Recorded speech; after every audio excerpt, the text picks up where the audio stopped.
नमस्कार। आज एक नए विषय पर फिर से नई नई बातों को लेकर के आपके सम्मुख उपस्थित हुआ हूं और इस नए मुद्दे के वीडियो को आपकी सेवा में समर्पित कर रहा हूं। मैं हूं आपका जाना पहचाना नाम बिट्टू विश्वास झा और आप देख रहे हैं children's happy home Sitamarhi channel. बंधुओं, ईश्वर की रहस्यमय दुनिया में माया मोह रूपी जाल में जकड़कर हम अपनी जिंदगी को समस्याग्रस्त बना लेते हैं और उनकी समस्याओं के निदान हेतु ईश्वर की कृपा प्राप्त करने का हर संभव प्रयास करते हैं। उन्हीं संभव प्रयासों में से आज कुछ नए प्रयासों को बताने का मैं प्रयास करूंगा इस वीडियो के माध्यम से। आपसे आग्रह है कि इस वीडियो के अंत तक रुककर आप इस वीडियो को देखने का प्रयास करें। आज जिन उपायों को हम बताएंगे उन उपायों को अपना करके आप सुखी जीवन जी सकते हैं, आप व्यवस्थित जीवन जी सकते हैं, आप पुण्य अर्जित कर सकते हैं।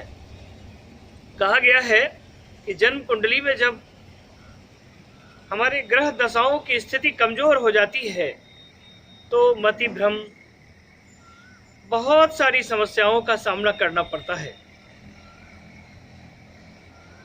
उन समस्याओं से निदान हेतु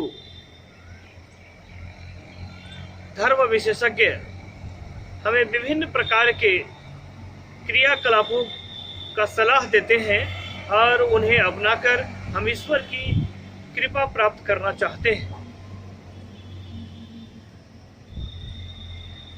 हमारे जन्म कुंडली में यदि सूर्य की स्थिति कमजोर हो तो हमारे ज्योतिषाचार्य लोग हमें रत्न पहनने की परामर्श देते हैं। कहते हैं कि माणिक्य धारण कीजिए और आम लोगों की जो परिस्थिति है उसमें माणिक्य एक बहुमूल्य रत्न है। इसे धारण करने के लिए बहुत सारे धन की जरूरत होती है। दुविधा तब उत्पन्न हो जाती है जब यह पता नहीं चल पाता है कि माणिक्य की असली पहचान क्या है, और कभी कभी इसी चक्कर में एक बड़ी ठगी के हम शिकार बन जाते हैं। एक बड़ा पैसा हमसे लोग ऐंठ करके ले जाते हैं, हमें अर्थ का भी नुकसान हो जाता है और पहले से भी हम समस्याओं से ग्रसित तो रहते ही। आज उन्हीं मुद्दों पर हम बात करने के लिए आपके बीच उपस्थित हुए हैं। मुझे विश्वास है कि यह वीडियो आपको बहुत अच्छा लगेगा, आपको बहुत सारी प्रेरणा मिलेगी और उन प्रेरणाओं को ग्रहण करके आप ईश्वर की कृपा अवश्य प्राप्त करेंगे। रत्न की कहानी बहुत प्राचीन है। प्राचीन काल से रत्न की प्राप्ति हमें पृथ्वी के गर्भ से मिलती रही है। ये रत्न 30-40 केजी का एक पत्थर का एक टुकड़ा होता है जो पृथ्वी के गर्भ से प्राप्त होता है। जब खोजकर्ताओं को यह रत्न मिलता है तो उस टुकड़े को लेकर के वे लैब में जाते हैं, जहां कटिंग करने के क्रम में उसका बहुत सारा अवशेष उससे निकलता है और एक छोटा सा पत्थर का एक टुकड़ा जो धारण करने योग्य होता है। मुश्किल से 30-40 केजी के पत्थर में से 7-8 केजी पत्थर का टुकड़ा ही धारण योग्य होता है, बाकी सब अवशेष के रूप में निकल जाता है। वह 7-8 केजी का टुकड़ा जो धारण योग्य होता है उसकी कीमत विश्व स्तर पर जो बड़े बड़े औद्योगिक घराने के लोग हैं, फिल्म स्टार हैं, खिलाड़ी हैं, बिजनेसमैन हैं, प्रख्यात लोग हैं, लेखक हैं, ये सभी बड़ी कीमत लगा करके उसे खरीद लेते हैं, जिस कारण से हमारे जैसे आम लोगों के लिए वह दुर्लभ हो जाता है और प्राप्त हो जाता है। कटिंग के क्रम में, लैब में कटिंग के क्रम में जो तत्व, जो डस्ट उससे उससे निकलता है, उस डस्ट का अध्ययन करते हैं रत्न विशेषज्ञ, और वे उन्हीं वैसे ही तत्वों का कृत्रिम रूप से समायोजन कर लैब में एकत्रित कर कृत्रिम रूप से जो रत्न तैयार करते हैं, जो पत्थर तैयार करते हैं, उसकी कटिंग हम लोगों को मिलती है। एक तो वह कृत्रिम होता है और दूसरा कोई असर कारक नहीं होता है। हम सभी अपने पॉकेट के हिसाब से उसको खरीदते हैं, जिस कारण से वह रत्न कभी फायदा नहीं पहुंचा पाता, कभी लाभ नहीं पहुंचा पाता, और हम लोग बोलते हैं कि रत्न लाभ करता नहीं है।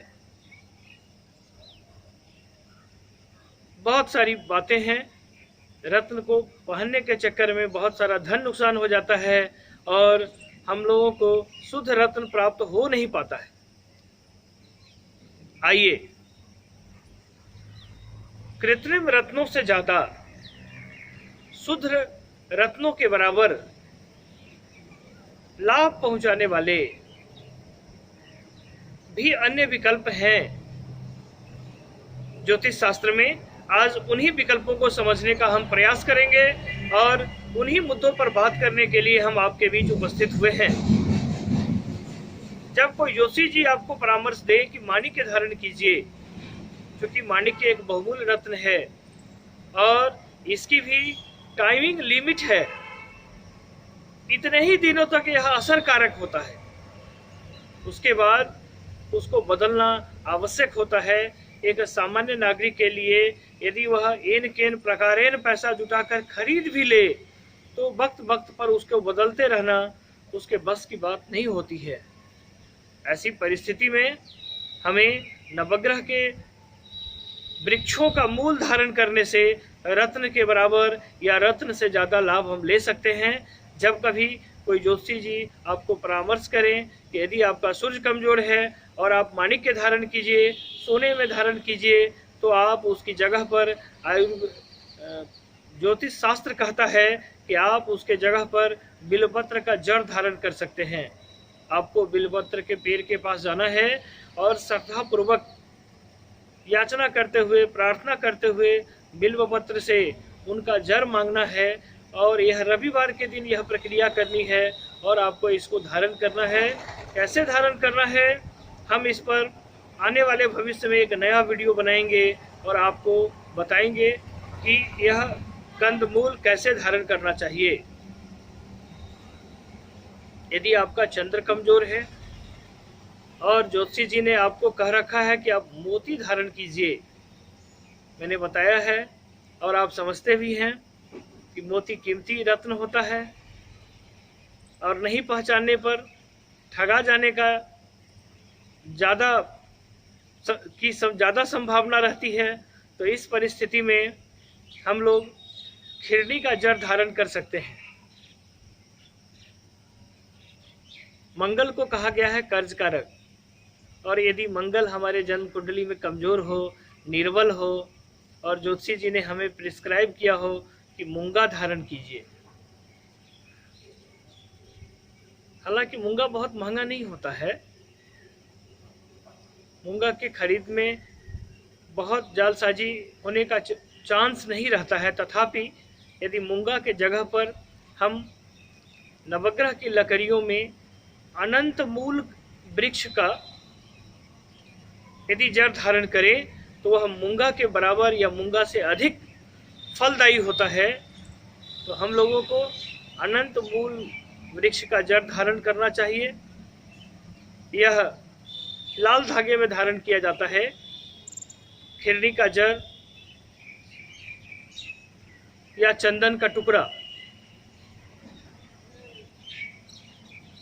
चंद्र यदि कमजोर है तो सफ़ेद धागे में धारण करना चाहिए और बिलपत्र का जड़ लाल या गुलाबी धागे में धारण करना चाहिए।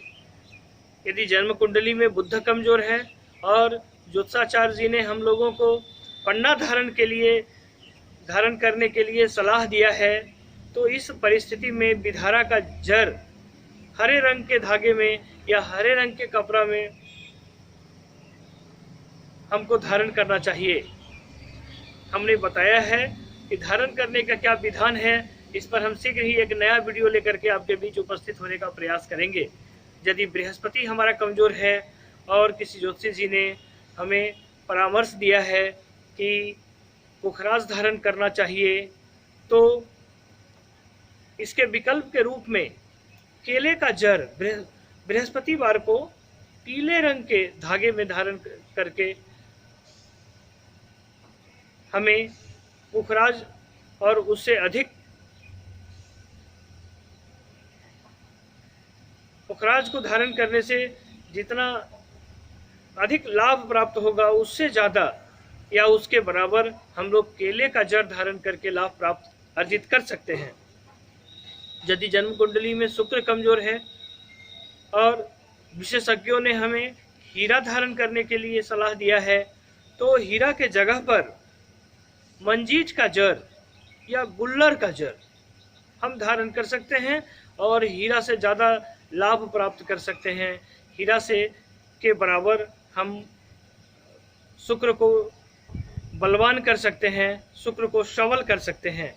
यदि जन्म कुंडली में शनि महाराज कुपित हैं, शनि महाराज कमज़ोर स्थिति में हैं, तो इस परिस्थिति में कहा जाता है कि घोड़े का नाल या नाव का किल या समी के पेड़ का जड़ यह बहुत प्रभावशाली है। समी के पेड़ का जड़ बहुत प्रभावशाली है। कहा गया है समी के पेड़ पर माता लक्ष्मी की कृपा होती है, स्वयं शिव निवास करते हैं, स्वयं गणेश भगवान निवास करते हैं, उनकी कृपा होती है। और उस जड़ को यदि शनिवार के दिन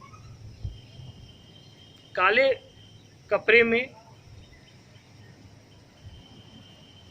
यदि हम उसको धारण करते हैं, तो शनि यदि हमारा जन्म कुंडली में कमजोर है, तो ज्योतिषाचार्य लोग बताते हैं कि नीलम पत्थर धारण कीजिए, जो बहुत महंगा होता है और सबको सूट भी नहीं करता, सभी रक्त को यह सूट नहीं करता है। इसलिए समी का जड़ यदि हम धारण करते हैं तो वह नीलम पत्थर से ज़्यादा प्रभावशाली होगा। यदि हमारा राहु कमज़ोर स्थिति में है और विशेषज्ञों ने हमें गोमेद धारण करने के लिए कहा है, हालांकि गोमेद बहुत महंगा नहीं होता है, बहुत सामान्य परिस्थितियों में यह सुलभ हो जाता है, लेकिन समस्या तब उत्पन्न होती है जब हम उसकी पहचान नहीं कर पाते। तो इस परिस्थिति में सफ़ेद चंदन का जड़ या टुकड़ा काले कपड़ा में या काले रंग के या धुएं रंग के धागे में धारण करके हम उसको धारण कर सकते हैं। उसमें बांध करके लपेट करके तावीज़ के रूप में, माला के रूप में हम उसको धारण कर सकते हैं। यदि हमारा केतु कमज़ोर स्थिति में है, निर्बल है और विशेषज्ञों ने हमें लहसुनिया धारण करने की सलाह दी है, तो उस परिस्थिति में अश्वगंधा का जड़ या लाजवंती का जड़ हम धारण कर सकते हैं। और इन सभी नवग्रह लकड़ियों के अंश को, जड़ को, पौधे के जड़ को धारण करके हम उतना ही प्रभावशाली बन सकते हैं, उतना ही सबल बन सकते हैं जितना रत्नों को धारण करके हम बन सकते हैं। रत्नों के धारण करने में बहुत सारी समस्या है। सबसे बड़ी समस्या है उसकी पहचान, और उसके बाद एक बड़ी समस्या के रूप में आता है कि धन का अपव्यय भी होने की संभावना रहती है। एक तो पहले से ही हम बहुत सारी समस्याओं में रहते हैं, ऊपर से पहचान नहीं होने के कारण ठगाने का भय बना रहता है। हाँ, एक बात हमेशा याद रखना है, अभी मैंने आपको बताया है कि इन सभी नवग्रह के पेड़ के जड़ों को धारण करने के बाद इनकी भी टाइमिंग लिमिट होती है, एक समय निर्धारित होता है कि इतने ही समय तक ये प्रभावशाली हो सकते हैं। और कहा गया है कि प्रत्येक अमावस्या को और पूर्णिमा को इन कंदमूल को, इन जड़ को, इन पदार्थों को, इन पौधे के लकड़ियों को बदल देना चाहिए, तभी इनका प्रभाव बरकरार रह पाता है। इन्हीं शब्दों के साथ इस वीडियो को आज विराम देते हैं और फिर भविष्य में एक नए विषय पर वीडियो लेकर के आपके बीच में उपस्थित वो निश्चित रूप से होंगे। तब तक के लिए मुझे आशीर्वाद दे के विदा कीजिए। नमस्कार।